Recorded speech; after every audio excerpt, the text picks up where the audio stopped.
Vamos lá.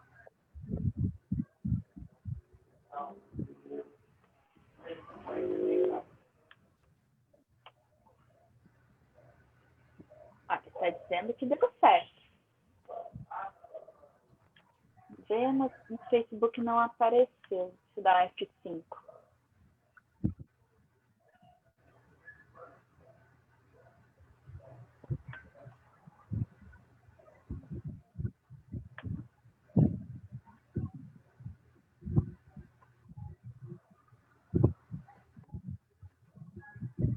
Deu certo agora, gente. Estamos ao vivo.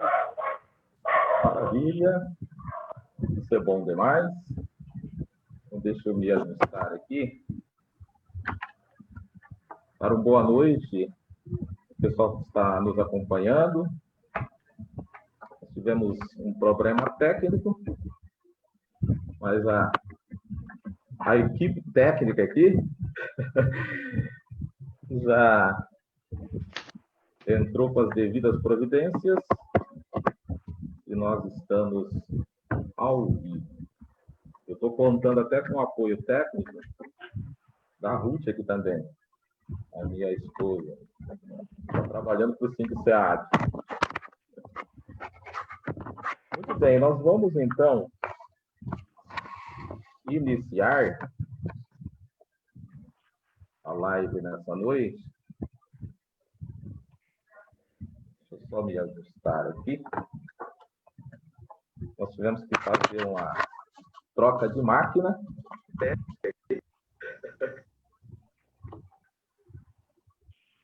Então, tem que pegar aqui. Bom, dizer boa noite a todos que estão nos acompanhando. Seja bem-vindo a essa live do SINC-SEAD, uma live que vai fazer um debate acerca da reforma administrativa. Uma reforma que, ao nosso ver, traz alguns prejuízos, tanto para nós servidores públicos, quanto também para a sociedade como um todo. Queremos dizer para você que você pode curtir, compartilhar esse vídeo que está na página do SINC-SEAD, fazendo assim, você ajuda a gente também nessa luta, que é uma luta bastante importante. Então, como eu disse, o assunto é a proposta dessa reforma administrativa. Nós pretendemos trabalhar em torno de 60 a 90 minutos, para que fique bem esclarecido, debatido esse tema. E eu dividirei a condução dessa live com a Raíssa Mello, com bastante alegria, que é a jornalista do SINC-SEAD. Boa noite, Raíssa. Tudo bem? Boa noite, Denizete. Boa noite, SINC-SEAD, e a todos que nos assistem. Maravilha. Pode seguir. Um momento. Nós estamos aqui com o convidado Sandro Silva, economista, supervisor técnico do DIEESE, Departamento Intersindical de Estatísticas e Estudos Socioeconômicos. Aqui a nossa live é dividida em 3 blocos de 20 minutos. No primeiro bloco serão abordados os aspectos importantes do neoliberalismo e da globalização, um breve resgate da história recente do Brasil, e no segundo nós veremos o desmonte do papel sindical do Estado, reformas ocorridas nos últimos anos, e para entender melhor, no terceiro bloco, a gente vai falar de fato da reforma administrativa e seus impactos nos servidores estaduais. Vocês podem acompanhar pelo Facebook, compartilhar, tirar suas dúvidas, que a gente vai estar respondendo aqui. Espero que seja uma grande live. Maravilha. Muito bom. E nós temos, com bastante alegria, estamos com mais 2 meninas aqui e tem uma para chegar ainda. E nós queremos dar uma boa noite para a tesoureira do SINC-SEAD, a Maria Auxiliadora Fernandes. Boa noite, Maria. Tudo bem? Boa noite, tudo bem? Boa noite a todos. Essa é a minha primeira participação em uma live. o SINDICEAB tem se esforçado bastante para oferecer aos nossos associados informações importantes para facilitar a nossa vida nesses tempos tão difíceis de pandemia. Maravilha. Temos também a Laura, que é vice-presidenta do SINDICEAB. Boa noite, Laura. Tudo bem? Boa noite, Donizete. Boa noite, Sandra. Boa noite, a senhora. Josiane Veiga, né? E boa noite aos telespectadores que estão nos acompanhando. Eu também postei no Facebook, né? Espero que meus amigos, né, do Facebook também acompanhem. Esta é a segunda live que o SINDICEAB realiza. A primeira também já está disponível no Facebook do SINDICEAB, que foi sobre o trabalho do serviço público em um período de pandemia. Foi muito boa, nós tivemos aí participações importantes, e agora nós, né, agradecemos muito a presença do Sandro, que vai abordar sobre a reforma administrativa que vem sendo proposta pelo governo federal, com repercussão no estado do Paraná. Então, uma boa live para todos nós. Boa noite. Maravilha. É você, Raíssa.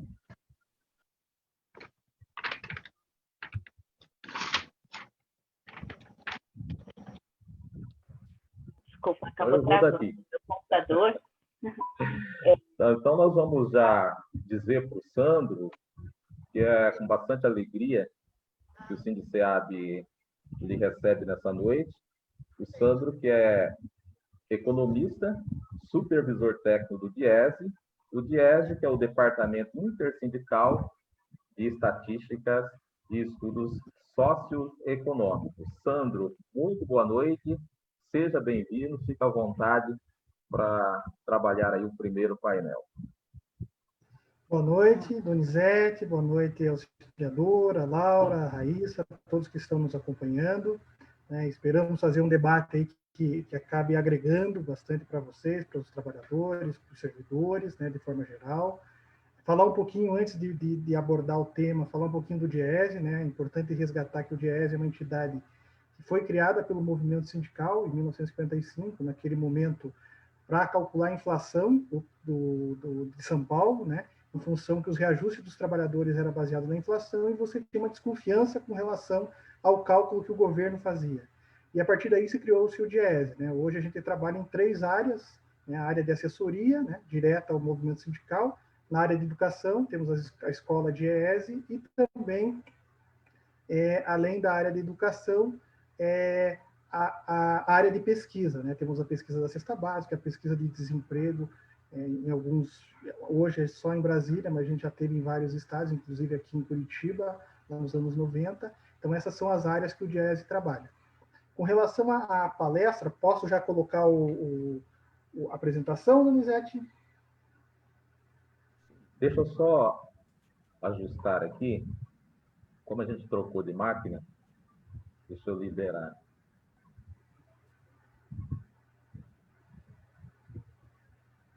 Está ok. Deixa eu ver aqui se eu consigo colocar. Vamos ver. Estão conseguindo ver minha tela? Sim. Sim. Então, Sim. como foi comentado inicialmente, vai ser dividido em 3 partes, né, a fala. Né? Primeiramente, falar mais um resgate histórico, olhando um pouquinho a questão do neoliberalismo e a globalização. Depois, falar um pouquinho o que vem ocorrendo no país recentemente. E, por último, daí, aprofundar mais na proposta. Né? Então, é importante, nesse resgate histórico, que a gente está revivendo no país um retorno à lógica neoliberal, né, que a gente viveu nos anos 90 e que, novamente, desde o governo anterior, o governo Temer, e agora no governo Bolsonaro, a gente volta com essa lógica. E olhando essa questão do neoliberalismo, é importante a gente resgatar a origem dele. Né? O neoliberalismo, né, antes de falar especificamente do neoliberalismo, é importante a gente olhar um pouquinho em termos de Brasil, né? Então, em termos de Brasil, reforma administrativa, conceituando, né, são mudanças da forma de organização e estrutura e do funcionamento da administração pública, né, com vista ao melhorar seu desempenho e qualidade dos serviços prestados. No Brasil, pegando o resgate aí das últimas décadas, né, você teve uma reforma, uma criação da administração pública lá com Vargas. Depois a gente teve um decreto-lei de 200 de 1967, já na ditadura militar, que mexeu na questão da administração pública. E a gente teve a Constituição de 88 e várias leis ordinárias. E aí a gente teve o período do Fernando Henrique Cardoso, principalmente, que colocou em prática essa questão neoliberal, né? É importante em toda essa discussão, não se discute, infelizmente, qual será o papel do Estado, né? Na verdade, você tem uma lógica que está atrelada ao neoliberalismo de quanto menor o Estado intervir na economia, é melhor. Isso que pregam os economistas e parte da sociedade, tanto aqui no Brasil como fora do país, né, prega essa lógica de você ter um Estado mínimo, né, e que não tem como você garantir e prestar algum serviço para a população. Então, é importante, deveria ser feita essa discussão de qual que é o papel do Estado, que Estado que a gente quer. Né? Infelizmente, essa discussão não está sendo feita. Né? Não está sendo feita desde quando assumiu o governo Temer, eles só estão atropelando várias mudanças sem rediscutir o papel do Estado. Né? Estão implementando as coisas que não foram propostas para a sociedade, nem avalizadas pela sociedade, porque o atual governo federal não tinha uma proposta clara que foi debatida, acabou não ocorrendo um debate com a sociedade. Né? Então, é importante colocar essa discussão. Agora, voltando um pouco para trás, olhando a questão do neoliberalismo. Né? Quando que surgiu o neoliberalismo? O neoliberalismo surgiu nos anos 70, né? Principalmente nos Estados Unidos, na Inglaterra, como uma contraposição à teoria keynesiana. O que é a teoria keynesiana? É uma teoria que surgiu a partir de Keynes, que defendia uma atuação forte do Estado, né? E defendia que o Estado deveria gerar um bem-estar social da população. Né? Isso foi implementado principalmente na Europa, né, nos anos 70, 60, 70. Essa teoria ajudou o mundo a sair da crise lá de 29, né? Só que ela começou a ser questionada principalmente a partir da crise do capitalismo, que houve um agravamento nos anos 70 em função da crise do petróleo. E a partir daí se criou o neoliberalismo. Né? Então, de forma geral, o que o neoliberalismo prega? Na verdade, ele retorna ao liberalismo clássico, né, colocando essa questão do Estado mínimo, né, um Estado mínimo, né, mínima intervenção do Estado na economia e o livre mercado. Olhando um pouquinho, já aproximando essa discussão com o Brasil e com os países, principalmente da América Latina, a gente observa que houve algo que ocorreu em 1989 que acabou sendo um pontapé inicial nesse avanço dessa discussão na América Latina, que foi o Consenso de Washington, que ocorreu em 1989, que houve a discussão de várias medidas, e por trás disso estava tanto o Banco Mundial, mas principalmente o FMI. É importante voltar lá atrás que o Brasil e vários países da América Latina, em função da crise do petróleo, você teve um problema de endividamento e aumento da dívida, e vários países necessitaram ajuda do FMI, né, que é o Fundo Monetário Internacional. E o Fundo Monetário Internacional só ajudava os países que seguissem a cartilha deles, que era a cartilha neoliberal. Quais que são as principais características dessa cartilha que eles pregavam, né? Que eles pregam, né? Alguns continuam pregando, né? Primeira questão que eles levantavam é a disciplina fiscal, você ter um controle rígido das despesas públicas. Outra questão é redução dos gastos públicos, né? Que eles avaliavam que a estrutura do Estado é ineficiente, que é melhor você jogar para o mercado, né? E com isso eles falavam que tinha que reduzir o gasto público. Também pregam, né, a questão dos juros e o câmbio de mercado, deixar tanto os juros como o câmbio flutuar naturalmente. A questão da abertura comercial, que foi um dos primeiros fatores aí que foi implementado no governo Collor, já, não sei se vocês recordam, né, que até uma contradição, a gente teve uma Constituição de 88 que avançou em várias questões, principalmente nas questões sociais, depois de todo o período de redemocratização, a primeira eleição direta para presidente após a ditadura, né?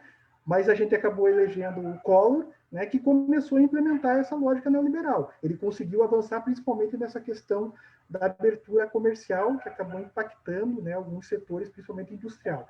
Outro ponto que essa cartilha aí do Consenso de Washington prega, é a privatização das empresas estatais. Isso já avançou mais no Fernando Henrique, a gente já vai falar sobre isso. Também a desregulamentação das leis, né, tanto a questão econômica como trabalhista, entre outras coisas que eles pregam.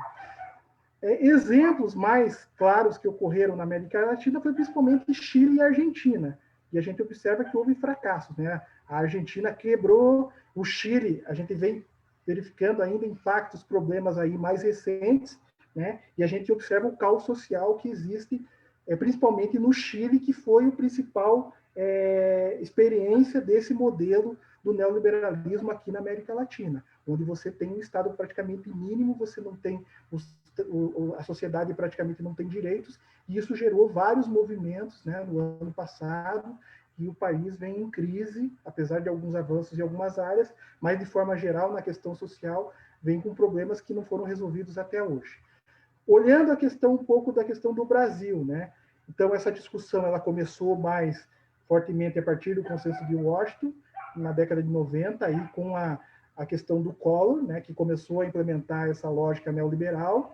Ele avançou muito na questão da abertura comercial e um ataque contra os servidores públicos. Não sei se vocês recordam que um dos lemas que eles colocavam, que ele era o caçador de marajás, né, e considerava que parte dos marajás eram servidores públicos, né? Então isso começou no governo Collor. No governo Itamar, você teve um período de preparação para o Plano Real, que tinha como principal objetivo resolver o problema de inflação, né, que vinha afetando. A gente chegou a ter inflações mensais no Brasil de 30%, 40%, chegou até mais de 60% ao mês, né?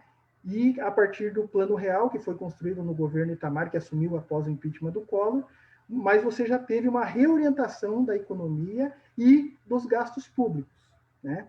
Você já tinha uma reorientação olhando essa lógica liberal.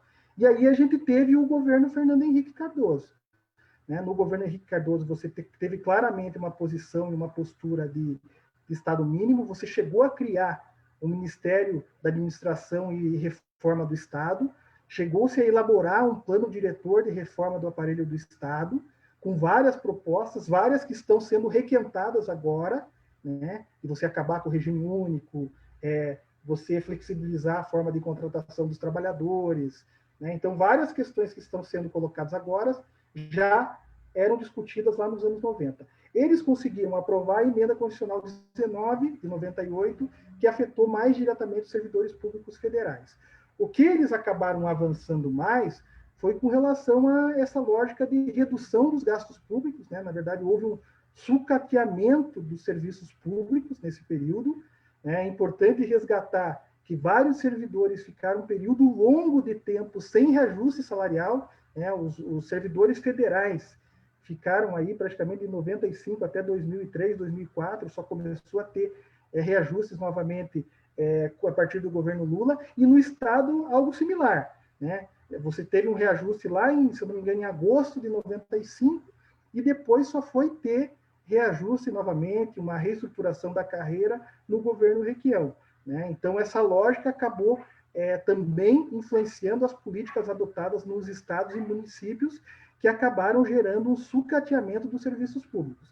Além disso, eles avançaram também na questão das privatizações, principalmente no setor elétrico e de telecomunicação, também em algumas desregulamentação da legislação, principalmente legislação trabalhista, né? Legislação trabalhista, e é importante resgatar a história que nesse momento, apesar de toda essa lógica, e toda essa lógica aqui falando que você reduzir despesa, você reduzir o tamanho do Estado, isso ia fazer com que a economia crescesse, a gente observou que a economia praticamente não cresceu, né? E, além disso, você começou a gerar novos problemas da economia. Você resolveu a questão econômica, a questão da inflação, né? Você resolveu a questão inflacionária, mas aí surgiram outros problemas. Por exemplo, a questão do desemprego, estourou o desemprego, porque a economia não crescia, o desemprego aumentou, aumentou a informalidade, né? Aumentou a desigualdade social. Então, o resultado daquele período lá foi de precarização e de piora dos serviços públicos, né? E agora a gente está observando um movimento voltar, né? Então, essa primeira parte seria mais focando esse histórico, colocando até o governo Fernando Henrique, após aí o governo Lula e Dilma, você muda a lógica, você para de usar essa agenda neoliberal, você tem uma revalorização dos servidores públicos, das políticas sociais, das políticas estatais, com a lógica de você ter uma intervenção mais forte do Estado, né, na economia, e isso acabou gerando uma melhora do ambiente econômico, com geração de emprego, geração de renda, redução da informalidade, que acabou sendo afetada depois com a crise internacional de 2008, que fez com que houvesse uma desaceleração do crescimento econômico, e aí você teve todas as situações que ocorreram a partir de 2014, com a desaceleração do setor da economia, né, que tem vinculada com algumas questões econômicas, mas é importante ressaltar que a crise se agravou não só pela questão econômica, mas principalmente pela questão política, né, porque houve a reeleição, no primeiro momento a oposição ao governo da Dilma, quando houve a reeleição, não aceitou o resultado das urnas, e além disso você teve a eleição do Cunha, que acabou não deixando o governo funcionar, né? E além disso você tem toda a questão da Lava Jato. Então isso tudo fez com que o país entrasse num processo recessivo, que culminou com o impeachment da Dilma, a eleição do Temer, e desde então a gente tem uma volta lógica lá de trás, e a gente observa uma volta lógica lá de trás e que não está dando resultado novamente, né? E que esse governo atual sinaliza a continuidade dessa lógica, mesmo tendo aí vários exemplos aí da importância do Estado, da política pública, nesse momento que a gente está vivendo de pandemia. Então, Donizete, no primeiro momento seria esse panorama mais histórico da questão do neoliberalismo e como que isso afetou a economia brasileira, isso chegando até antes da entrada do Temer no governo federal.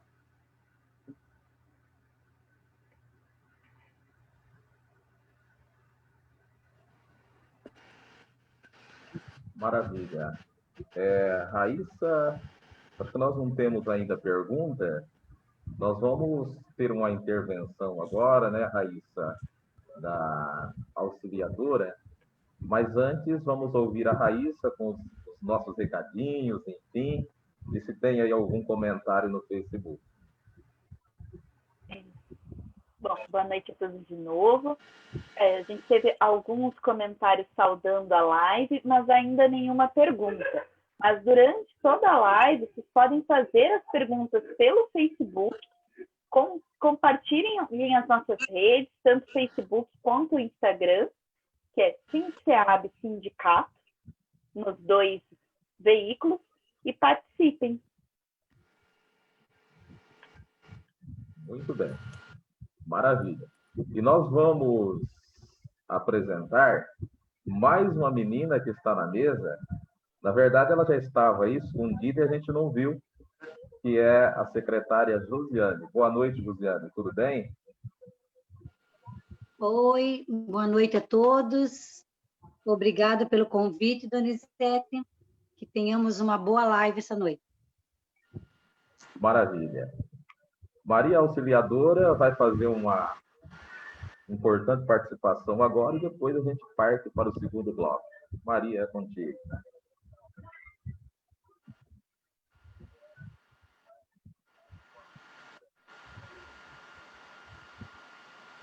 Depois dessa fala do Sandro, né, eu queria só acrescentar que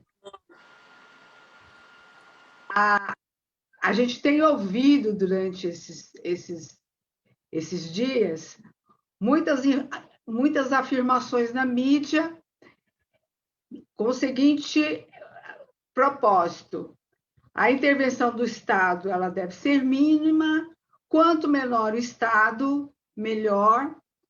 O Estado é uma entrave para o desenvolvimento econômico e mais ainda, direito social é um privilégio. Aí eu, como aposentada, começo a me questionar: será que todos os nossos associados, principalmente os aposentados, eles entendem qual é o significado da palavra Estado? Pois é, eu fui pesquisar e o que eu descobri? A palavra Estado tem origem no vocábulo latino status, e que o dicionário de latim Florence define Estado como coisas públicas que pertencem a todos. Quais são essas coisas públicas? As coisas públicas são aquelas forjadas na luta do movimento sindical e social e garantidas na Constituição Federal de 88 e na Constituição Estadual do Estado do Paraná de 1989, que, em seu artigo 42, define: o Estado promoverá o bem-estar social e o aperfeiçoamento físico e intelectual dos servidores públicos e de suas famílias. O inciso 1 desse mesmo artigo define: o Estado manterá instituição destinada à concessão e manutenção de benefícios previdenciários e de atendimento à saúde. É uma garantia constitucional a participação dos servidores públicos na gerência dos fundos e entidades para os quais os servidores contribuem.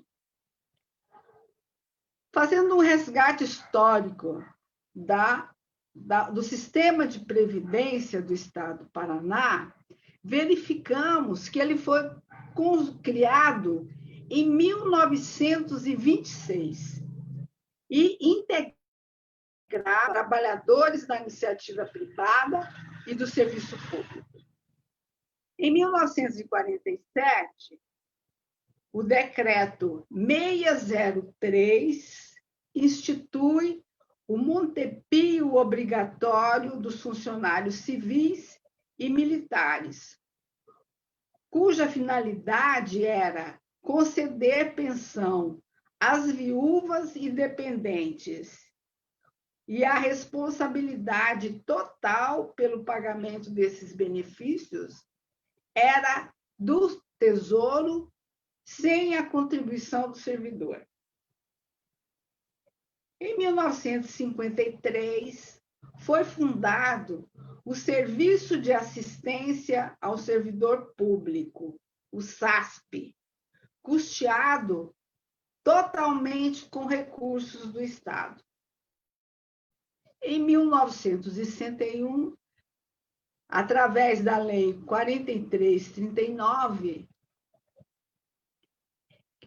essa lei cria o IP, o Instituto de Previdência do Estado, que, através do decreto 14.583, reafirmou as atribuições do IP, que era promover a previdência e a assistência social dos servidores e familiares por meio de pensão, seguro de vida, auxílio funeral, assistência médica, hospitalar e dentária, empréstimo e outros benefícios que viessem a ser criados.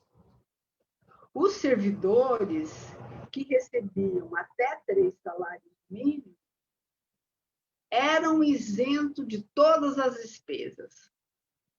E aqueles que ganhavam acima de 3 salários tinham isenção de até 80%.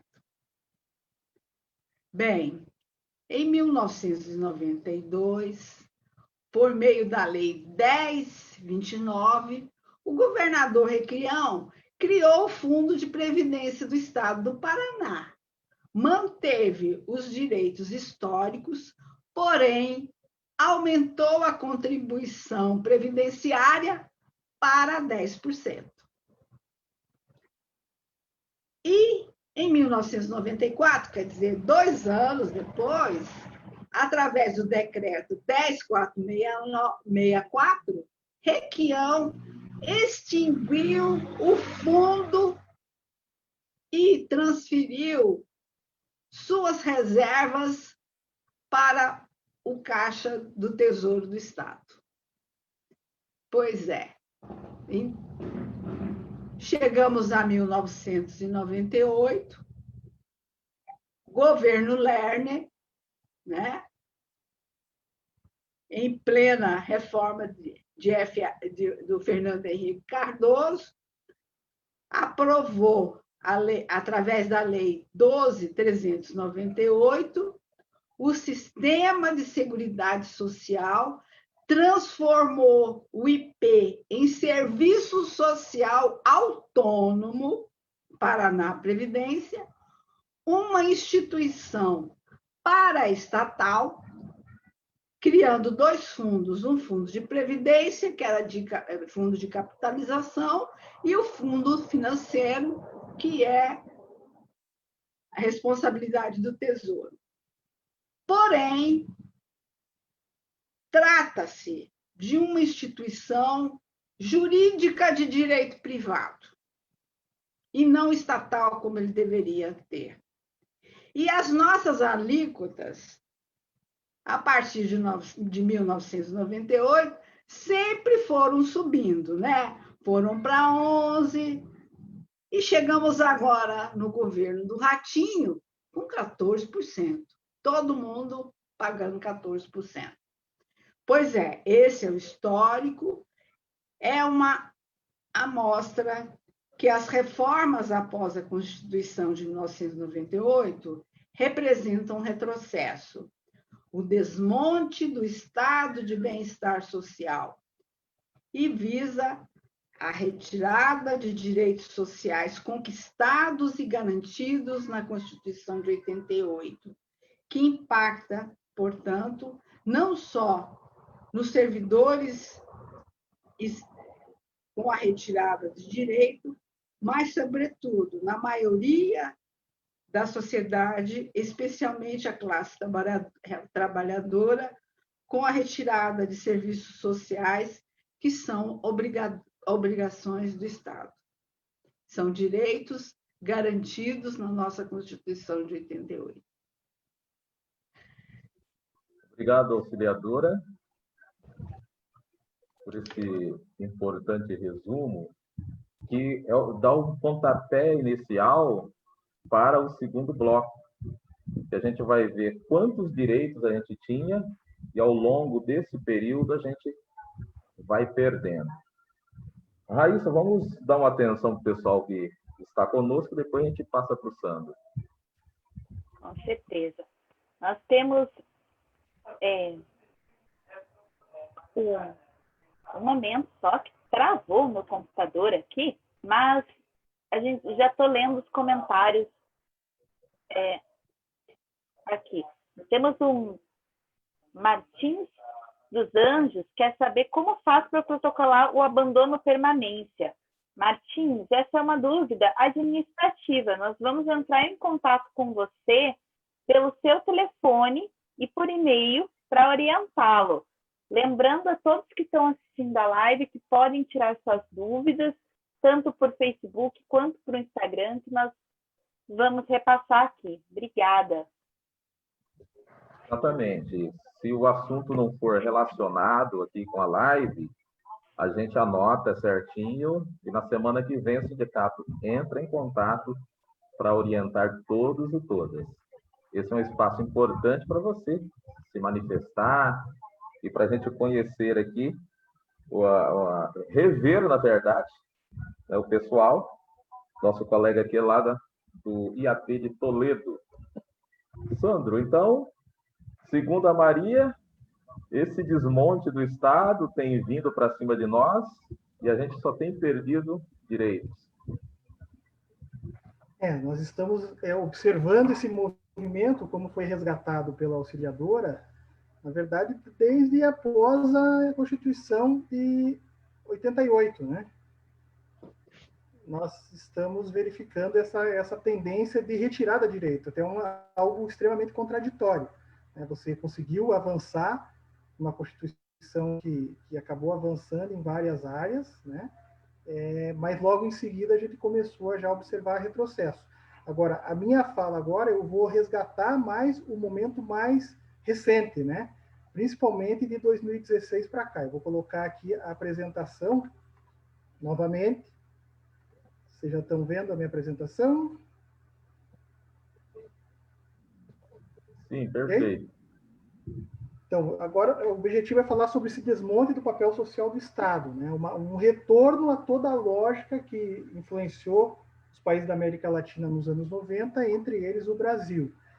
E a partir do impeachment da presidente Dilma Rousseff, a gente volta a ter essa lógica, né? E aí a gente observa, e o pior disso, a gente observa esse movimento de volta ao neoliberalismo e de uma mercantilização dos direitos sociais, né? Um desmonte do papel do Estado, o papel social do Estado, tendo como pano de fundo uma mudança estrutural na base econômica e tecnológica, com todos os avanços tecnológicos, indústria 4.0, inteligência artificial, que necessitava aí uma ação mais forte do Estado para tentar amenizar o impacto dessa evolução tecnológica e avanço econômico que vem ocorrendo nos últimos anos. E o que a gente observa é algo ao contrário, né? Isso começou a se efetivar a partir da aprovação da emenda do teto dos gastos, né? A PEC, a Emenda Constitucional 95, que foi aprovada no final de 2016. Infelizmente, a maioria da sociedade e até os servidores não entendiam a gravidade dessa emenda, né?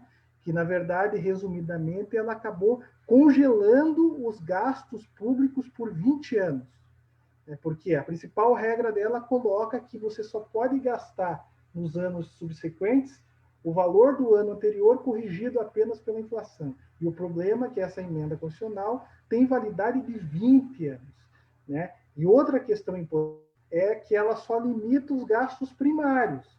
Com relação aos gastos com os juros da dívida pública, está fora dessa questão, que é um dos pontos chaves do problema fiscal do Brasil, né? Nós gastamos aí, a União gasta mais de 40% do orçamento da União vai com o gasto do juro da dívida pública, né? E isso acaba sendo fora. A média de gastos nos últimos anos, com juros, apenas com os juros da dívida, ela chega a quase 400 bilhões de reais por ano, né? Isso é mais do que é gasto em saúde e educação de forma conjunta, né? Então, você teve, no primeiro momento, essa questão do teto, visando reduzir gasto público, né? E já com essa lógica de reduzir o tamanho do Estado e tentar restringir, que a principal questão que o governo coloca é que você precisa reduzir despesa para sobrar dinheiro para investimento.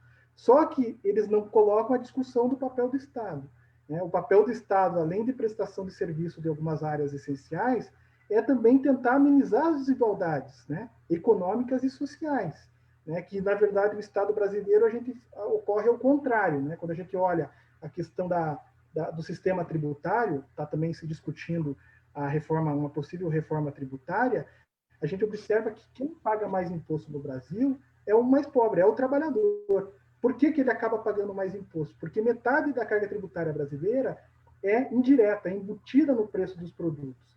Então, aqueles trabalhadores que gastam praticamente toda a sua renda, né, ele acaba pagando mais imposto do que aquela outra pessoa que tem uma renda maior, né, em função que ele gasta toda a sua renda, e, além disso, tem a questão da regressividade do sistema. Você comprando, qualquer pessoa comprando um pacote de arroz, 5 quilos de arroz ou feijão, você paga o mesmo imposto se você ganha um salário mínimo ou se você ganha 10, 20 salários mínimos. Em contrapartida, o imposto tanto de renda, né, como o patrimonial é muito baixo no Brasil, né? Se a gente for olhar a questão do imposto de renda, você tem uma alíquota máxima pequena, o problema é que, além disso, ela está congelada há vários anos, e tem um problema essencial nessa questão do imposto de renda, que você acaba isentando a distribuição de lucros, né? Os dividendos, né, que são a distribuição de lucros para os acionistas, não pagam imposto de renda. Então, quando a gente olha, observa por extrato de renda, a gente observa que quem que paga mais imposto no Brasil é o mais pobre. Em contrapartida, os gastos do governo também servem para agravar ainda mais a desigualdade. Porque a gente observa que 40% do orçamento da União é com juros da dívida, você está dando dinheiro para o setor financeiro ou para aquelas pessoas que têm dinheiro investido em títulos públicos federais. Então, você tem essa questão da emenda, eu fiz um link com a reforma tributária, que é importante fazer essa discussão, e aí o governo ele tem essa lógica tanto de reduzir despesa, mas também de, olhando uma reforma tributária para beneficiar o setor empresarial e não a população de forma geral, porque, na verdade, o que está sendo discutido é uma reforma só para simplificar o sistema e desonerar as empresas, e você não ataca o principal problema, que é a regressividade do sistema, e você tem os pobres pagando muito, os ricos pagando pouco. Tem uma proposta, mas é ignorada pela grande mídia e pelo governo, que é a proposta de reforma tributária solidária, que tenta reverter essa lógica e propõe várias coisas, como você voltar a cobrar imposto de renda sobre os dividendos, né, distribuição de lucros, né, algo que foi tirado lá no governo Fernando Henrique, né, e mexer com relação a aumentar a alíquota do imposto sobre heranças, que é muito baixo no Brasil, né, você tem uma alíquota única, independente do valor do imóvel, a alíquota é a mesma, que é algo extremamente negativo, porque um cara que tem um imóvel, uma pessoa que tem um imóvel de milhões, que vale milhões, paga o mesmo percentual que um trabalhador que tem um imóvel com preço irrisório, né? Então, você tem todas as distorções que deveriam ser discutidas. Então, além da questão do teto, você teve a reforma trabalhista, que foi aprovada lá em julho de 2017, que começou a vigorar em novembro de 2017, que precarizou as relações de trabalho, né? Diferente do que se anunciava lá na época que ia gerar emprego, na verdade, o que a gente está observando? Que a reforma não está gerando emprego, e pior, o desemprego continua alto, mesmo antes da pandemia, o emprego continuava alto, e o que vinha preocupando já era o fato que a informalidade estava aumentando e as ocupações que estavam aumentando, além do empregado para a iniciativa privada sem carteira, eram os conta própria. O que são os conta própria? É o trabalhador que perdeu o emprego, ele não consegue um novo emprego e ele tem que fazer alguma coisa para poder sobreviver, né? Então, na verdade, a reforma trabalhista, como a gente falava lá atrás, ela não resolveu o problema e agravou o problema. E aí gera uma contradição. Como que o país vai crescer se você está precarizando as relações de trabalho e está fazendo com que impacte negativamente os trabalhadores? É importante ressaltar que praticamente 2/3 da renda nacional são renda do trabalho. Se você está tomando medidas que prejudiquem os trabalhadores, você torna muito mais difícil o crescimento. Vinculado a isso, você também teve a aprovação de uma lei de terceirização, que inicialmente, que foi aprovada em março de 2017, era focada nos setores de prestação de serviço, mas depois isso foi embutido na reforma trabalhista, a possibilidade de terceirização sem limite nenhum, né? Também a gente teve aí, já no governo Bolsonaro, a aprovação da reforma da Previdência, mas você teve uma proposta do Temer, que, na verdade, o governo Bolsonaro ele fez uma cópia e piorou a reforma da Previdência do Temer, ele conseguiu piorar, né, e acabou sendo aprovada, que está já tendo impacto aí nos trabalhadores, tanto da ativa como inativa. E aí a gente tem essas duas discussões, né?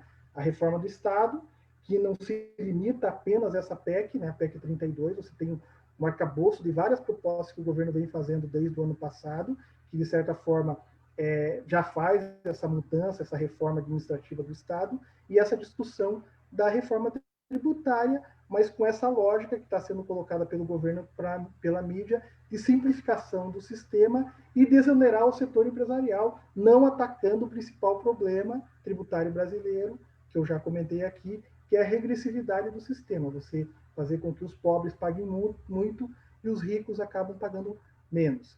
Aí, já olhando já a questão mais recente, da questão das propostas do governo atual, como eu já falei, na verdade, já vem ocorrendo algumas propostas que já sinalizam uma reforma do Estado.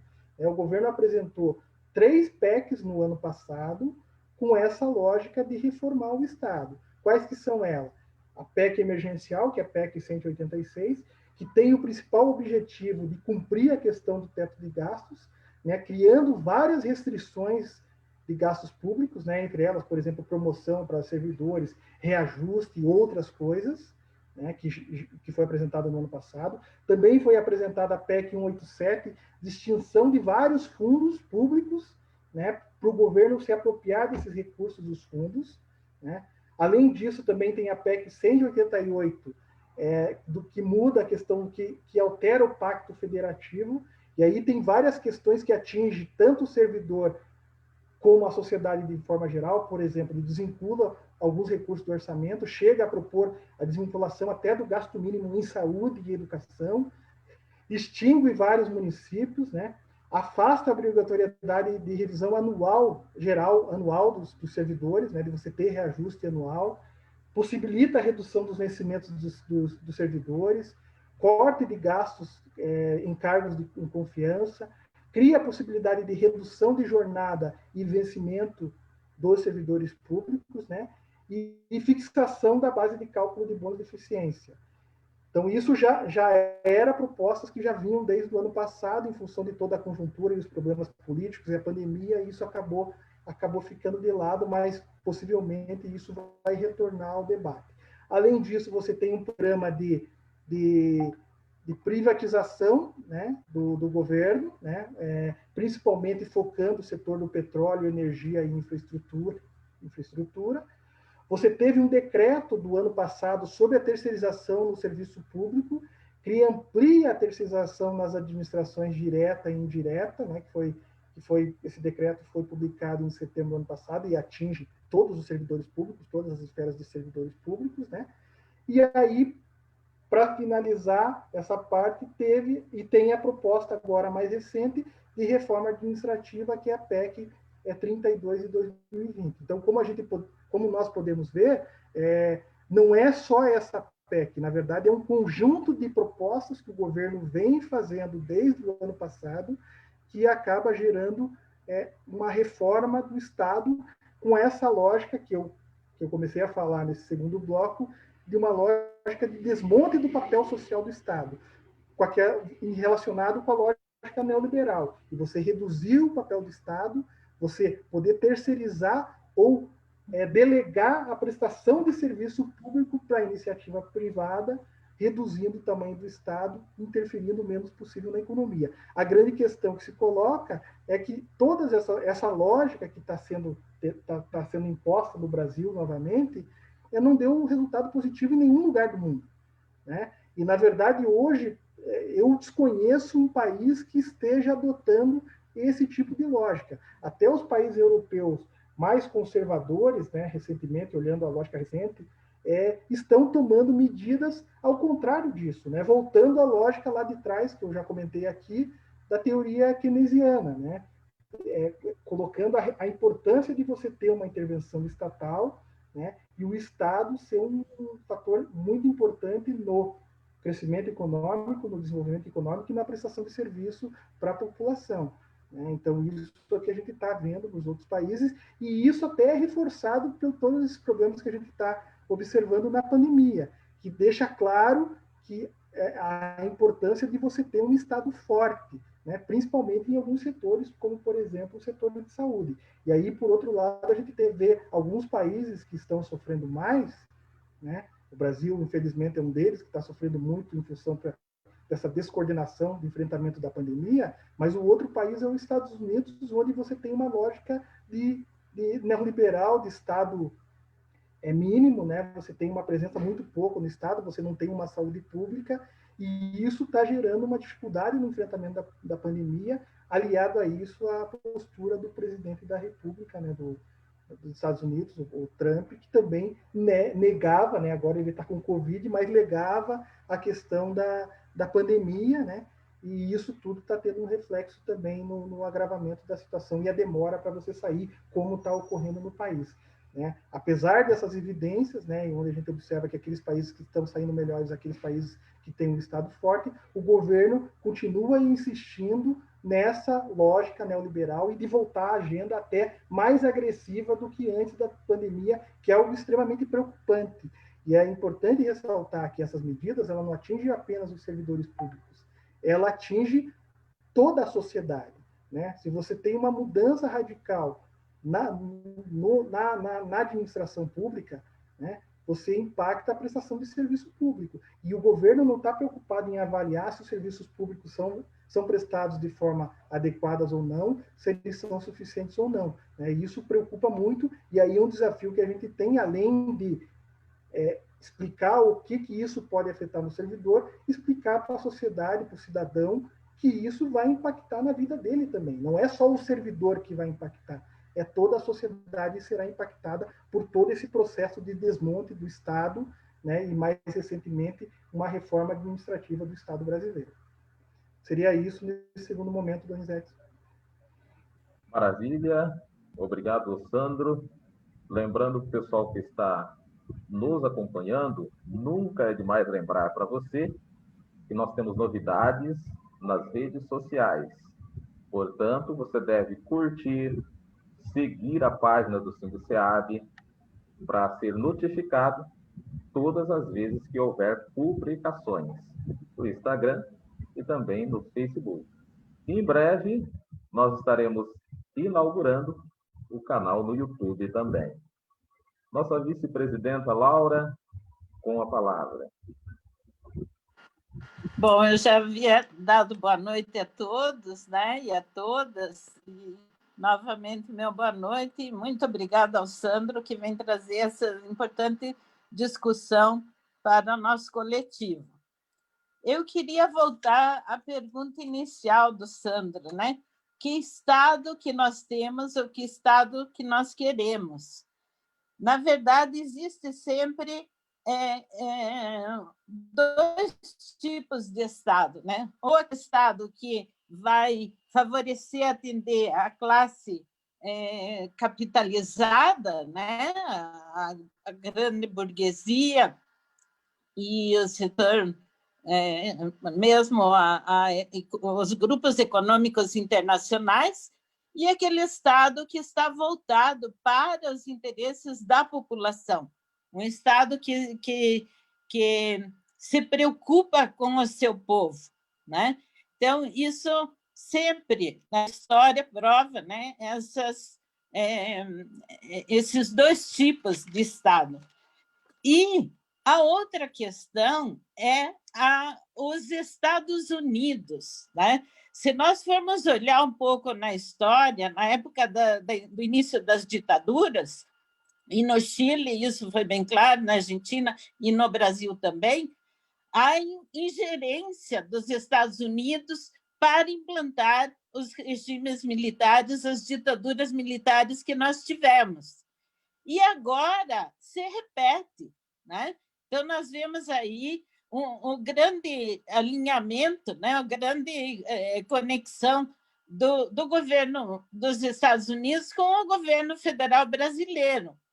Mas não é só isso. Nós estamos vivendo uma consequência de uma articulação dos Estados Unidos, desestruturar o Brasil na competitividade de mercado internacional e na competitividade de políticas de vizinhança.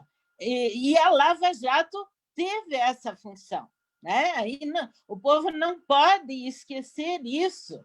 A Lava Jato foi construída para destruir o país, né? Para ficar na mão, no controle dos Estados Unidos, para ficar na mão, no controle do grande capital internacional. Então, o que nós estamos vivendo hoje no país é um retrocesso de mais de 60 anos, né? E a população, nossos colegas servidores, precisam ter claro isso. Quem é prejudicado é o povo, e não o grande capital. O grande capital continua como grande capital. E a questão econômica ela vai, né, já vem trazendo reflexos aí com a questão da pandemia, mas ela já vinha tendo problemas, como o Sandro mesmo colocou, antes da pandemia. E vamos ver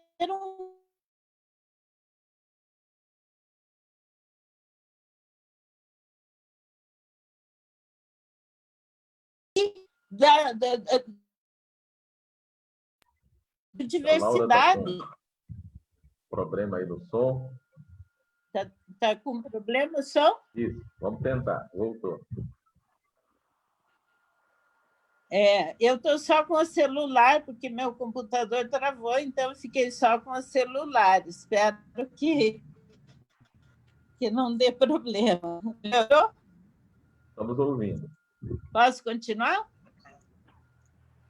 Então, na questão ambiental que eu estava falando, para nós estamos tendo prejuízos que não vai, sabe, esses prejuízos não vão ser fáceis de serem revertidos, né? Destruição de floresta, destruição da gestão de recursos hídricos e Oi? Eu vou Pode cortar a seguir. imagem, ficar só com o som. Pode ser? Estão me escutando? Não, está tranquilo. Pode seguir com a imagem também. Bom, eu queria também destacar que o impeachment da Dilma, ele veio, né, todo mundo já sabe, ele veio para atender a esse tipo de interesse internacional, né? Esse tipo de desmonte do país. Quando o Brasil seguia um caminho que estava favorecendo as populações mais necessitadas, vem todo um aparato com o objetivo de seguindo. Então, que é importante é que destacar que esse... Oi? Agora voltou. Está intermitente, seu sinal está travando bastante a sua fala. Problema da TIM, né? O problema é a TIM. A telefonia. Você vai ter que concluir. Eu estou concluindo, só queria destacar o seguinte: o governo que está aí, esse governo federal, pela lógica, seria ilegítimo, porque ele se elegeu com um número pequeno, não foi. Muita gente deixou de votar, né? Ele se elegeu porque muita gente deixou de votar, mas ele se elegeu também em cima de fake news. Se espalhou um ódio no país como se fosse um ódio ao povo brasileiro. E isso, né, isso foi um agravante. As pessoas não souberam separar, né, nesse ódio de ira e tal, não souberam separar a questão da lógica que estava por trás desses interesses, né? Então, não podemos esquecer o papel das fake news. E, por último, destacar também a questão dos aposentados, que a auxiliadora comentou, que antes se fazia o cálculo pelo piso do INSS, que hoje é 5 mil e pouco, 6 mil reais. Então, era um valor a partir de onde começava o desconto, né, do fundo previdenciário. Hoje, o que acontece? O cálculo é feito em cima de 3 salários mínimos nacionais. Nem é salário mínimo regional do Paraná, é salário mínimo nacional. Então, a perda que o servidor, que o aposentado, principalmente servidor público, mas que o aposentado está tendo, é muito grande, porque ele perde pelo desconto do INSS e perde também pelo valor do cálculo que é feito em cima do salário mínimo nacional. e não em cima do salário mínimo regional. Então, concluindo, né, temos que ficar atentos. Essas eleições municipais agora de 2020 são importantíssimas, né, para que a gente essa lógica, e a eleição de 2022 é mais importante ainda. Então, temos que ter o pé no chão e estarmos conscientes de que rumo o nosso voto, para que rumo o nosso voto vai conduzir o país. A princípio é isso, né? E muito obrigada aí também, Donizete, a tua condução, e vamos tocando o barco. Vamos conhecer o sindicato e vamos levar a luta que fortalece todo o povo. Obrigado, Laura, pela intervenção. E, de fato, né, o que a gente já viu nesses 2 blocos, e tem mais o terceiro para a gente encerrar, certamente reforça esse chamado para a luta, não só dos servidores públicos, mas de toda a sociedade brasileira, que vai ser a grande perdedora dessa reforma administrativa. Nós queremos dizer para o pessoal, você que está assistindo, que dia 16 de outubro, às 19 horas, nós teremos mais uma live. Nós vamos tratar acerca de gestão de recursos hídricos e abastecimento, abordando a falta de água e desmatamento. E no dia 30 de outubro, às 19 horas, a Raíssa vai cantar, o Sandro também. Nós vamos ter um sarau, uma live, né? Sim de sarau, mostra de talentos. Então o pessoal pode declamar uma poesia, cantar, dançar, contar piada. Vai ser muito bom. Você é nosso convidado. Muito bem. Vamos para o bloco final. O Sandro, é com você. Então, Donizete, agora vamos entrar na proposta, né? Vamos começar a ver a proposta. Eu vou colocar aqui os slides. Então, a primeira questão que eu acho que é importante retomar é que a questão da justificativa do governo com relação à reforma, né? Ele joga como principal justificativo o gasto do servidor, né? Colocando como se fosse o servidor o principal problema, e não avalia toda essa questão, até a Laura comentou agora há pouco, e eu tinha comentado também, é o fato que toda essa política que vem sendo adotada desde 2016 não está tendo resultado, né? Mesmo antes da pandemia, a economia não vinha acelerando o crescimento econômico, né? Em 2019 já havia crescido menos do que 2018. Então, o primeiro ano do Bolsonaro foi pior do que o último ano do Temer. E este ano, antes da pandemia, no primeiro trimestre, a economia, o PIB caiu em relação ao ano passado. Então, a situação já era extremamente grave. E o governo, uma visão míope, ele acha que o principal problema é o gasto e não avalia a questão da qualidade dos serviços. Então, o que eles falam? Aqui, o gasto do servidor público leva à perda de capacidade de investimento, à falta de recursos para manter prestações de serviços básicos e o comprometimento da folha. Então, isso que ele justifica, e, na verdade, um debate muito raso, né, em relação à realidade e mesmo as discussões que ocorreram nos anos 90. As discussões eram muito mais claras com a sociedade. Você tinha um ministério, apesar de todos os absurdos que eram propostos, mas você tinha um ministério e você tinha uma proposta clara. O problema nesse governo é você não tem um debate, né? As coisas, você não sabe qual que é o projeto de país que se tem, e as coisas vão sendo construídas no atropelo, sem uma discussão com a sociedade, com as entidades, e é essa lógica que está sendo colocada. Então, essa justificativa que o governo coloca, e é importante contra-argumentar essas justificativas, um fator muito importante que a gente questionava lá atrás e continua questionando. Um dos problemas hoje é a própria emenda constitucional 95, que foi criada lá em 2016. Né? Só para vocês terem uma ideia, o ano passado a receita da União, mesmo com a economia não crescendo significativamente, as receitas aumentaram acima da inflação. Só que, em função da emenda constitucional, você não pode aumentar os gastos. Então, é algo absurdo. Então, na verdade, o principal problema de entrave hoje da questão de orçamento público é o teto dos gastos.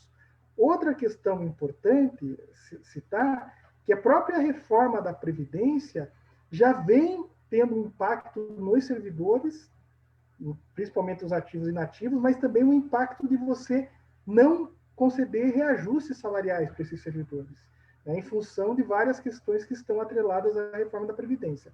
E outra questão que nos preocupa, que foi deixada de lado também na discussão da Previdência, é o impacto social que uma possível reforma administrativa terá nos municípios, né, porque os municípios, tem muitos municípios que a principal empregadora é a prefeitura, né, e além de toda a prestação de serviço, você tem essa questão do impacto local, como que tinha na reforma da Previdência, que foi desconsiderada pelo governo e possivelmente a gente vai sofrer com isso ao longo do tempo. Agora vamos apresentar alguns indicadores para contrapor um pouco os argumentos que são usados aí pela mídia e pelo governo. O primeiro indicador que é importante a gente olhar é com relação à quantidade de servidores públicos que o Brasil tem e comparando com os outros países, né? Nesse gráfico aqui, a gente tem vários países, né? E em vermelho, a gente tem a coluna do número de ocupados servidores públicos, a média da OCDE. A OCDE é a Organização das Economias Desenvolvidas, né? Então, a média de ocupados dos países que compõem a OCDE, eles representam, os servidores públicos, 17,71% dos ocupados do país. No Brasil, esse percentual é 12,45%. Então, diferente do que a mídia fala e o governo fala, nós não temos muitos servidores públicos, né? A gente tem vários países que têm muito mais servidores públicos em relação ao total de ocupados. Então, um ponto importante é reforçar essa questão. Outra questão importante, já entrando na discussão da questão uma questão que é colocada na mídia, é como se os servidores públicos fossem privilegiados, né? E quando a gente analisa os números, nós observamos que privilegiados são poucos servidores públicos que são privilegiados, né? Quando a gente olha o total de servidores públicos no Brasil, 53% são servidores públicos municipais, que na média têm uma renda muito menor do que a média, né? Depois os servidores estaduais, então só os dois representam mais de 80% dos servidores públicos, e apenas menos de 10% são servidores públicos federais, que aí, dentro dos servidores públicos federais e até dos estaduais, aí em alguns segmentos específicos, alguns cargos específicos, que você tem salários maiores. Mas a grande maioria que está, principalmente nos municípios e no estado, as remunerações são muito menores, né?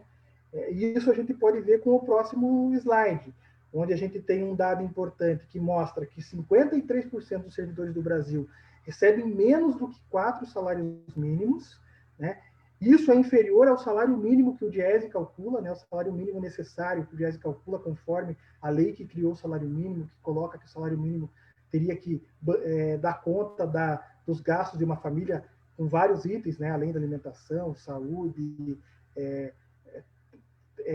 gastos públicos, várias coisas que compõem o orçamento familiar. Então, a gente observa que a maioria dos servidores públicos ganha menos do que essa média, né? Outra questão importante a salientar, que praticamente 40% dos servidores públicos estão na área de saúde e educação. E um outro dado que não está aqui, mas eu acho que é importante reforçar, é com relação à qualificação dos servidores públicos. Quando a gente pega o dado nacional, nós observamos que mais da metade dos servidores públicos no Brasil tem ensino superior, enquanto que no setor privado, esse percentual é 15%.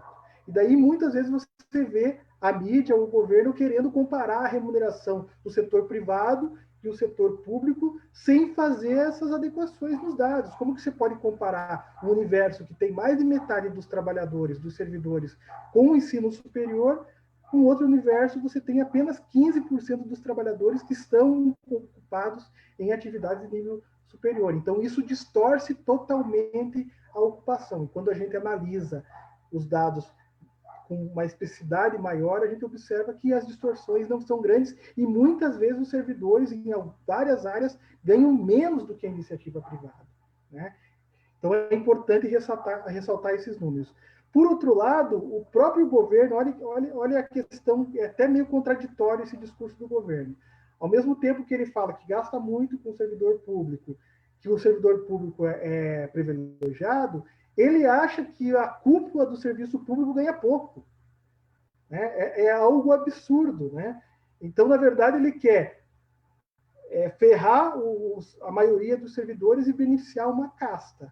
Né? E é importante ressaltar, um dado muito importante é colocar, que a PEC ela retira do alcance dela os magistrados, né? Retira também os parlamentares. Então, esses servidores que acabam tendo salários maiores, eles são retirados. Então, que combate a privilégio é esse? Onde a gente observa, principalmente entre os magistrados, entre os parlamentares, as maiores distorções. E isso é retirado da proposta. É importante ressaltar isso, mas mesmo assim o governo vem com esse discurso contraditório, falando que o servidor é privilegiado e, ao mesmo tempo, ele retira os maiores salários da reforma e fala que o primeiro escalão, que o alto escalão do governo ganha pouco. Né? Então, é algo extremamente contraditório esse discurso do governo. Com relação às mudanças, né? Outra questão importante, a reforma está prevista 3 fases. Essa PEC é só a primeira fase. Você tem toda a regulamentação de vários itens que estão relacionados à administração pública. Então, aí tem um problema, porque você não tem a proposta completa. Então, muitas coisas vão ser discutidas e aprovadas depois, né? Como, por exemplo, PLP, lei complementar, projetos de lei sobre a gestão de desempenho, que é uma questão que o governo foca, a questão da avaliação de desempenho, a questão da própria questão dos cargos e funções e gratificações, que podem ser alterados, diretrizes de carreira, modernização das formas de trabalho, arranjos institucionais e ajuste no Estatuto do Servidor. Então, tem várias questões que a gente não sabe o que vai vir de proposta, que pode piorar ainda muito mais toda essa lógica que o governo quer implementar. E, além disso, tem uma terceira fase, que é projetos de lei complementares, né, olhando os novos servidores públicos, o novo serviço público. Com relação à proposta, a gente pode destacar 6 itens principais. Uma é a questão da extinção do regime único. Então, uma proposta do governo é acabar com o regime único. Né? Ele propõe a criação de 5 vínculos distintos de contratação. Porque hoje o servidor público tem que ser contratado de forma estatutária, né? Tem alguns municípios que são CLT, mas são servidores públicos. O governo quer flexibilizar isso. Isso impacta indiretamente o servidor da ativa também. Se você cria novos vínculos que podem até substituir funções e cargos que já existam, isso pode afetar os cargos atuais. Outra questão importante é com relação à facilitação do desligamento do servidor, que é a questão da estabilidade. Né? Ele quer flexibilizar a estabilidade. Né? Você quer tornar mais fácil você demitir um servidor. E é importante nessa discussão de estabilidade, que a estabilidade ela não é só importante para o servidor, né? Ela é importante para a sociedade, porque um servidor estável ele pode questionar ou, de certa forma, não acatar as decisões do governo. Aí a gente tem exemplos recentes disso. Né? Por mais que você tenha estabilidade, você tenha os cargos, né? Os cargos de gerência, os cargos comissionados, você tá cheio de exemplos onde que não tem um alinhamento político com o governador ou com o presidente, com alguma questão, algum político, ou a própria lógica partidária do governante, ele vai lá e tira, né? Tem o exemplo do próprio presidente, né? Não sei se vocês lembram que uma pessoa que multou ele, antes dele ser presidente, ele exonerou o cara do cargo que ele tinha, em função que tinha aplicado a lei contra o presidente da República. Então, é importante ressaltar que essa questão da estabilidade, ela não é só para o servidor, ela é para a sociedade. E, além disso, tem toda a questão da continuidade do trabalho e a qualidade da prestação do serviço. Se você flexibiliza isso, você torna a situação muito vulnerável e pode gerar uma rotatividade muito grande que pode afetar a prestação de serviço para a sociedade. Outra questão, ele possibilita a retirada de direitos e benefícios. incentiva a transferência do serviço público para a iniciativa privada, né, a questão da lógica da privatização, e aí você tem já burburinho de você tirar do Estado, por exemplo, saúde, principalmente educação e outras áreas, né? E, além disso, amplia o poder do executivo para extinguir e transformar cargos, órgãos, autarquias e funções, né? Então, esses são os 3 propostas principais que atingem tanto o da ativa como o inativa. A estabilidade vai atingir o da ativa. A questão de retirada de direito também. O incentivo à privatização também indiretamente atinge. Então, diferente do que se fala, o governo chegou a falar que os servidores da ativa que já estão não vão ser atingidos, é mentira. Na verdade, de alguma forma, eles vão ser atingidos. Aqui, só para mostrar, depois eu posso compartilhar essa apresentação, não dá para a gente aprofundar, mas aqui os 5 tipos de vínculos que ele cria. Então, o vínculo de experiência, cargo típico de Estado, que ele quer focar só em apenas algumas ocupações, em alguns cargos, cria o vínculo por prazo indeterminado, e aí sem estabilidade, né, por concurso e sem estabilidade, e aí a questão que ele pode tanto ser do regime próprio de previdência ou pode ser do regime geral. Ele cria também a possibilidade de contratação de trabalhador por prazo determinado, por seleção simplificada, nem concurso público, sem estabilidade e do regime geral de previdência social. E também a questão do cargo de liderança ou assessoramento, né, que também não tem estabilidade e também do regime geral. Então, aqui a gente já pode ver que isso também vai afetar a previdência, né? Se você não tem novos servidores, se você vai ter a tendência de ter menos servidores novos, isso pode afetar o futuro dos regimes próprios de previdência social. Outra questão importante, rapidamente a ser colocado, que a PEC ela já veda a concessão de alguns direitos e garantias para os servidores públicos. Por exemplo, ele limita, ele impede que o servidor público tenha férias superior a 30 dias. Ele também limita você ter um adicional por tempo de serviços, né? Ele também veda os efeitos retroativos de reajuste. Você não pode dar reajuste e pagar o retroativo do reajuste, né? Licenças decorrentes a tempo de serviço, ressalvadas licenças para fim de capacitação, também ele veda. Redução de jornada sem redução de remuneração, também ele impede. Aposentadoria compulsória com modalidade de punição, também acaba. Isso até é algo positivo, né? Porque hoje você tem absurdos. Tem servidores públicos que praticam atos ilícitos e corrupção e a punição dele é se aposentar e continuar recebendo salário, né? Também ele veda a questão do adicional indenização por substituição, ressalvada a efetiva substituição, né? Também ele veda a evolução na carreira baseado exclusivamente em tempo de serviço. Então, isso é uma questão muito importante que atinge diretamente o servidor da ativa. Então, ele está falando aqui que os estados e municípios e o governo federal vai ter que rever seus planos de carreira. Se tiver algum avanço por tempo de serviço, isso vai ter que ser tirado da carreira das pessoas. Parcelas indenizatórias sem previsão de requisitos, também ele veda, e a incorporação total ou parcial de remuneração de cargos ocupados ao cargo efetivo ou ao cargo permanente. Então, várias coisas ele afeta diretamente quem que já está, né, e os futuros. Então, ele acaba tirando, em alguns casos, tirando alguns direitos que os servidores conquistaram ao longo do tempo. Aqui, falando rapidamente da regulamentação que ele prevê que vai ter sobre essas várias áreas, que vai ter que ser feita uma regulamentação disso, né? E isso muda a questão do princípio de eficiência e toda a questão do desempenho, avaliação de desempenho do servidor. Então, que vai afetar o servidor da ativa também, não só os novos, mas o que já está, né? Uma questão que eu já comentei que é importante, que ele dá mais poder, né, ao executivo e principalmente ao presidente, que ele vai poder governar por decreto, né?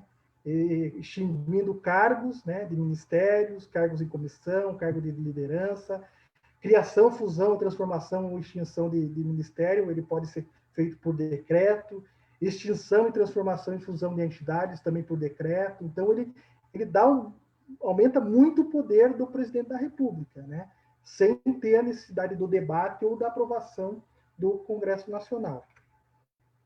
aqui a questão da Previdência, né, que eu já comentei, né, mas a questão dos entes poderão, também poderão, por meio de lei complementar, aí já está previsto na questão da reforma da Previdência, né, no prazo de 2 anos, né, vincular os servidores com vínculo por prazo determinado, que é o regime do regime geral. Então, ele já permite você colocar alguns servidores no regime geral de Previdência.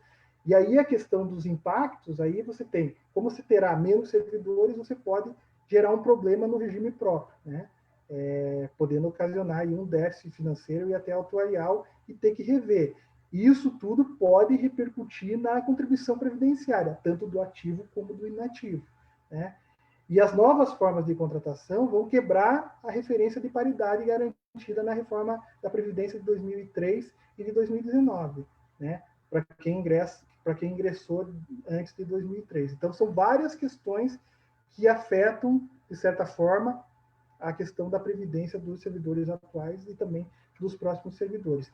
E, para finalizar, olhando um pouquinho a questão da negociação coletiva e a organização sindical. Então, ele acaba fragmentando a base sindical, né? Porque você vai poder terceirizar, utilizar instrumentos de cooperação, que na verdade é a privatização, né? Você delega a prestação de serviço para uma empresa privada ou para uma empresa sem fins lucrativos, né? Então, você tem todas essas questões que afetam, pulveriza a representação, porque você vai ter vários vínculos, vários tipos de servidores, né? Servidores públicos, reduz a capacidade de ação coletiva, né? Complica, porque você cria várias modalidades, vários tipos de servidores, né? E a experiência mostra que tem a predominância de contrato de curto prazo. Possivelmente, se for efetivada essa reforma e ser possível essas novas formas de contratação, né, vai haver um aumento da rotatividade que vai prejudicar tanto os servidores que irão entrar, né, indiretamente quem está na ativa, mas também a sociedade de forma geral, né, na qualidade do serviço e na continuidade ou não dos serviços prestados. E isso vai acarretar sindicatos fracos, né, porque você tem uma maior dificuldade de identidade com o servidor e da ação coletiva, né? E, além disso, sem a questão da database, com o direito o direito à greve restritiva, né? Então, esse é um impacto que pode gerar, olhando um pouquinho a questão da organização sindical e esse impacto que dará para os servidores, né? Porque se você fragmenta, você tira poder da organização sindical, dos trabalhadores, dos servidores de forma geral, isso impacta todo mundo. Então, seria isso, rapidamente, falando da questão da reforma, e daí vamos para as questões, se tiverem algumas questões. Obrigado.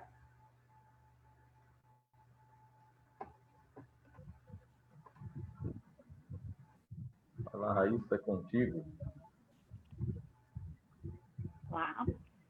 Não houveram questionamentos sobre a apresentação, acho que ficou todo mundo muito impactado com as reformas e como ela afeta a sociedade, mas a gente deixa disponíveis os canais do sindicato para possíveis dúvidas. E entramos em contato daí com o Sandro. Obrigada, Sandro, foi ótima a sua apresentação. Obrigado, espero ter contribuído.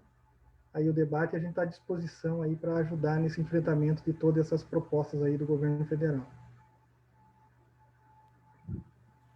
Agora eu chamo a Josiane para fazer uma intervenção, deixar suas considerações. Boa noite novamente. Como foi dito pelo Sandro, a reforma administrativa ela propõe o fim da estabilidade, né? Ou seja, o quadro próprio não existirá, não haverá concurso público, e com o fim da estabilidade acontecerão as contratações temporárias. As contratações temporárias a gente já conheceu antes da Constituição de 88. Quer dizer, lá, se o funcionário não agradasse o gestor, ocorria a demissão. E por algumas pessoas, elas avaliam a estabilidade como negativa.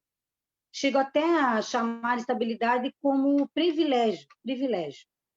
Mas, ao contrário, né? A estabilidade é uma garantia de um serviço público de qualidade. Então, acabar com a estabilidade é desvincular o servidor do usuário do servidor público, do serviço público. Muitas pessoas pensam, acho que equivocadamente, né, que o funcionário público, por ter estabilidade, não pode ser demitido.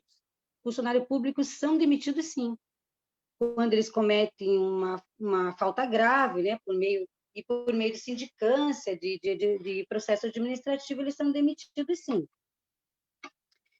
Eu acho que sem a estabilidade, nós ficamos à mercê do interesse pessoal do mandatário de plantão e até com prejuízo ao interesse público.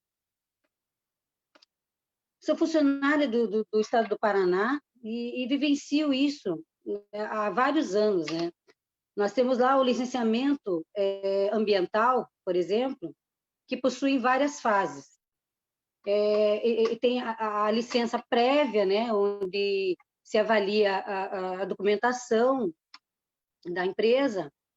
Existe também o licenciamento, a licença de instalação, que depois avalia a possibilidade da instalação da empresa. E, por fim, a licença de operação. Imagine só como seria, né, com uma contratação temporária, né, a pressão do servidor, como seria no caso da efetivação da reforma. Então, com a fim da estabilidade, até esses processos, até a análise desses processos seria prejudicada. Assim, o fim da estabilidade coloca em risco a qualidade do serviço público, que é destinado à população, né? E por essa razão que a sociedade também precisa se posicionar contra a participação da luta junto com a gente. Acho que não é só um problema do funcionário público, também, como já foi dito aqui, é um problema da população, né? Vamos ter que lutar por um Estado forte, né? Onde o Estado invista na qualificação, que reúne bem os servidores, onde ele possa remunerar bem os funcionários, e é assim que nós vamos ter funcionários qualificados, bem cuidados, né? Mas isso só isso não basta. Nós precisamos também melhorar as condições de trabalho, os móveis, né? Os equipamentos adequados para o funcionário e a quantidade suficiente para prestar mais melhorias ao serviço público e à população. Então, é isso. É isso que eu tenho a dizer sobre a reforma administrativa. Obrigada. Bom, parabéns, Josiane, pela belíssima intervenção. Eu já passei por isso também e a gente sabe o que significa, principalmente nós que lutamos pela classe trabalhadora, estamos junto com a população e muitas das vezes o interesse público ele conflita com o interesse pessoal daquela pessoa que está apenas olhando seu interesse particular em detrimento do interesse público. Então, a gente entende que essa colocação da Josiane, que vive isso diariamente com a gente, no estado onde nós trabalhamos, a gente vê com bastante cautela essa reforma, porque entendemos que, de fato, ela traz uma dificuldade para nós, servidores públicos, mas traz uma dificuldade ainda maior, uma perda de direitos, redução de direitos sociais para toda a população, como a gente viu em todo esse debate. Nós queremos ouvir agora os nossos companheiros e companheiras com as considerações finais. Nós estamos chegando ao final dessa live, que entendemos bastante importante para essa conscientização de todos nós, servidores, e também da sociedade. Vamos começar com a Maria Auxiliadora. Suas considerações finais, Maria Auxiliadora.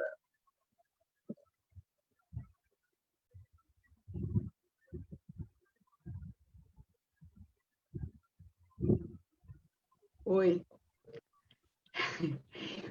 Muito importante a contribuição do Sandro para que a gente possa fazer uma reflexão e partir para todo um enfrentamento durante esse tempo ainda que nos resta para fazer um contraponto aí nessa questão da reforma administrativa. Pois não. Eu me despeço nesse momento, agradecendo a todos vocês a oportunidade de dividir aqui os meus conhecimentos com todos os associados do SINDICEAB. Tá? É isso aí, boa noite a todos e muito obrigada. Foi uma honra, vamos assim dizer, Raíssa, também dividir aqui a bancada contigo, mais uma vez. Estamos ficando bom nisso, né? Foi muito bom as suas considerações finais. É sempre maravilhoso dividir a condução das lives com você. Gostaria de agradecer ao Sandro pela sua belíssima explicação, a todos os servidores e servidoras que estão lutando bravamente aí contra a reforma administrativa e a sociedade que tem se empenhado na luta com a gente, principalmente aos sindicatos que estão bravamente fazendo essa luta quase que diária de conscientização da reforma, tanto para servidores quanto para a sociedade. Boa noite para todos. Ouvi novamente a nossa menina do litoral, Josiane, que trouxe essa belíssima experiência para a reflexão aí de todos nós. Suas considerações finais, Josiane.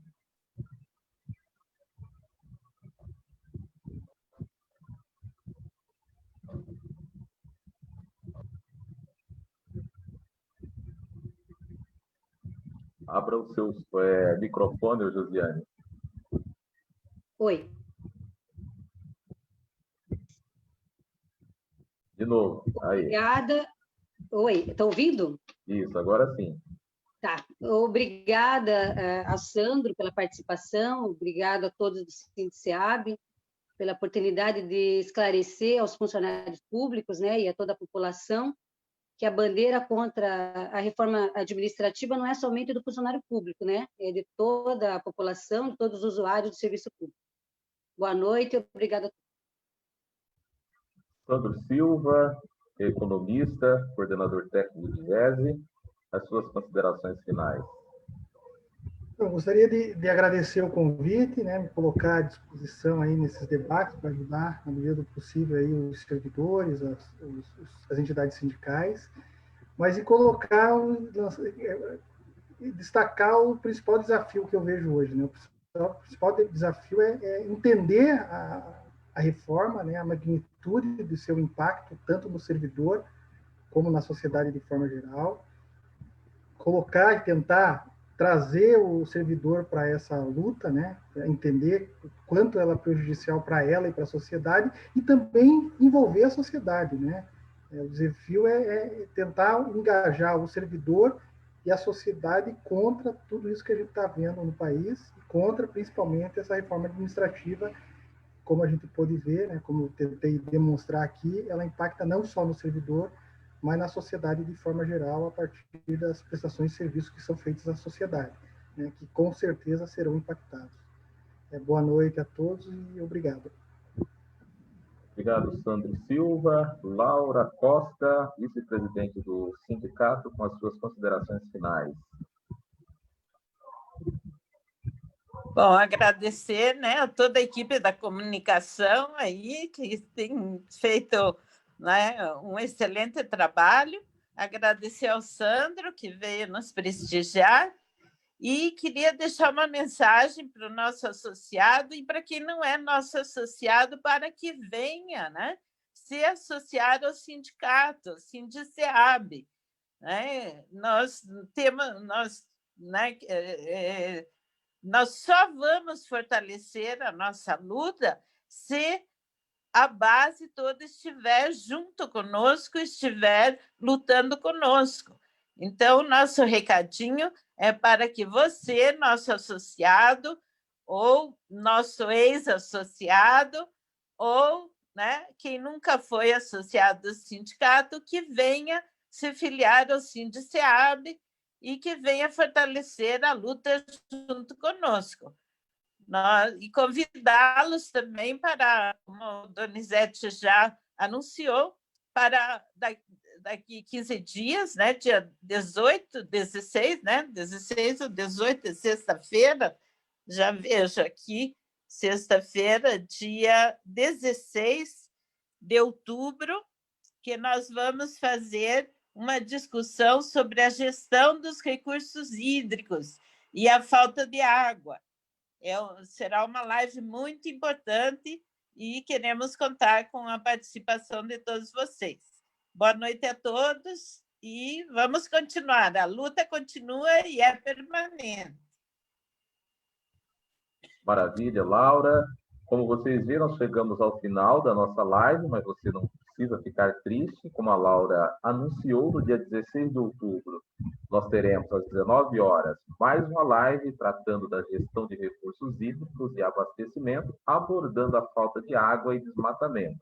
E 30 de outubro, 19 horas também, em comemoração à Semana do Servidor e da Servidora, Cindy Sarau, mostra de talentos. Vai ser algo bastante trabalhoso, mas muito bom. Hoje, você percebeu, nós tivemos alguns problemas técnicos, mas conseguimos superar e chegar aí até você fazendo esse importante debate. Para não perder as novidades, lembre-se que você precisa curtir e seguir a página do Sindiceab no Facebook e também no Instagram. Isso é bastante importante para você nos ajudar. Compartilhar sempre os vídeos. Quando você compartilha, você, junto com a gente, luta pela defesa da democracia, sobretudo da classe trabalhadora e por mais e melhores serviços públicos para a população. Portanto, curta sempre e compartilhe os vídeos do seu perfil pessoal e também nos grupos que você segue. Agradecidos, portanto, ao Sandro Silva, aos companheiros e companheiras do coletivo de comunicação, direção estadual, direções regionais, a você que acompanha pelo Facebook e a Deus pela inequívoca presença que nos concede sempre graça, saúde e paz, nós queremos desejar uma boa noite, um ótimo final de semana para todos e todas e até o dia 16 de outubro, se Deus quiser. Até lá, tchau, tchau, boa noite a todos, vamos descansar. Boa noite.